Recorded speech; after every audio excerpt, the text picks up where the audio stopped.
মক্কার কুরাইশরা চূড়ান্ত ভাবে রাসূলুল্লাহ সাল্লাল্লাহু আলাইহি সাল্লামকে চূড়ান্ত ভাবে কোনোদিন হত্যা করার সিদ্ধান্ত আবু তালেব থাকাকালীন নিতে পারে নাই। শুধু আবু তালেবের প্রভাব প্রতিপত্তির কারণে, আবু তালেব বড় নেতা ছিল এই কারণে।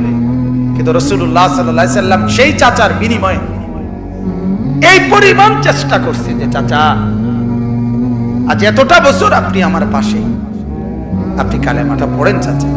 আবু তালেব বলছে না ভাতিজা, বংশের মুখে চুনকালি মাখতে পারুন না, বংশের কাছে বেইজ্জতি হব, সমাজের কাছে ঘৃণিত হয়ে যাব, আমার নেতৃত্ব থাকবে না, মৃত্যুর পরেও আমি স্মরণীয় নেতা হতে চাই, মৃত্যুর পরেও, অর্থাৎ কুরাইশের নেতাই থাকতে চাই। নাউজুবিল্লাহ। আল্লাহর নবী সাল্লাল্লাহু আলাইহি সাল্লাম তখন বলছে চাচা এক কাজ করেন, তাইলে কানে কানে বলেন, কানে কানে কালেমাটা কানে কানে শুনান। আমি কসম করছি আমি হায়াত থাকাকালীন জগতের কাউরে কোনোদিন বলবো না আপনি যে ঈমান আনছেন, শুধু হাসরের মাঠে আমার আল্লাহর সামনে সাক্ষী দেব আমার চাচা ঈমানদার ছিলেন। এতদূর সুযোগ দেন, এতদূর সুযোগ।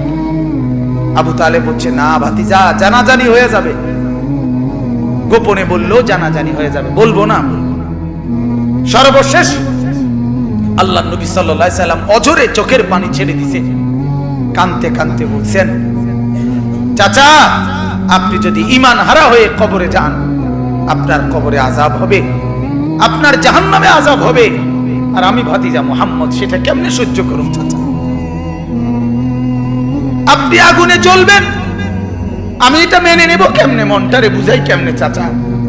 এই জন্য না এত বেশি আহাজারি করতেছি চাচা, আপনি পড়েন না কালেমা। আবু তালেব তখন বলছে আন-নারু খায়রুম মিনাল আর। নাউজুবিল্লাহ। আবু তালেব বলছে মুহাম্মদ, সমাজের কাছে বেইজ্জতি হওয়া এটার চাইতে আগুনে জ্বলা এটা ভালো। আন-নারু খায়রুম মিনাল আর। সমাজের কাছে আর মানে লজ্জিত, লজ্জিত হওয়ার চাইতে জাহান্নামের আগুনে জ্বলবো এটা ভালো। আবু তালেব বলল মুহাম্মদ জাহান্নামের আগুনে প্রয়োজনে জ্বলবো, কিন্তু বেইজ্জতি হইতে দিতাম না। কার কাছে? সমাজের কাছে। কার কাছে বলেন না? আল্লাহর নবী সাল্লাল্লাহু আলাইহি সাল্লাম হাদিসের মধ্যে আছে এরপরে আবু তালেব ইন্তেকাল করছে।